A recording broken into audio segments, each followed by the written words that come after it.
सहयोग प्रतिष्ठान संचलित साने गुरुजी विद्यालय लोहारे येथे शिवसेनेचे उपनेते निलेश सांबरे यांच्या संकल्पनेतून स्थापन झालेल्या जिजाऊ शैक्षणिक आणि सामाजिक संस्थेच्या वतीनं वह्यांचं वाटप शनिवार दिनांक 23 ऑगस्ट 2025 रोजी करण्यात आलं। यावेळी कार्यक्रमाला महालगुर ग्रामपंचायत सरपंच शिवाजी साळवी, जिजाऊ शैक्षणिक व सामाजिक संस्थेचे संतोष मोरे, सहयोग प्रतिष्ठानचे कार्याध्यक्ष सुखदेव मोरे, साने गुरुजी विद्यालयाच्या मुख्याध्यापिका माधवी देशमुख, संगीत विशारद सखाराम साने यांच्यासह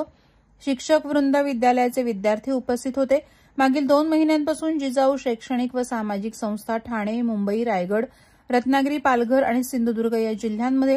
शैक्षणिक साहित्याचे वाटप करत आहे। महाराष्ट्र राज्याचे उपमुख्यमंत्री एकनाथ शिंदे यांच्या सहकार्याने शिवसेना उपनेते निलेश सांबरे यांच्या संकल्पनेतून जिजाऊ शैक्षणिक व सामाजिक संस्था आरोग्य, शिक्षण, बेरोजगारी या मुद्द्यांवर काम करत असून कोकणातून उच्च विभूषित अधिकारी घडावेत असा या संघटनेचा संकल्प असून विद्यार्थ्यांच्या उज्ज्वल भविष्यासाठी नेहमी कटिबद्ध राहणार असल्याचं मत संतोष मोरे यांनी यावेळी बोलताना व्यक्त केले।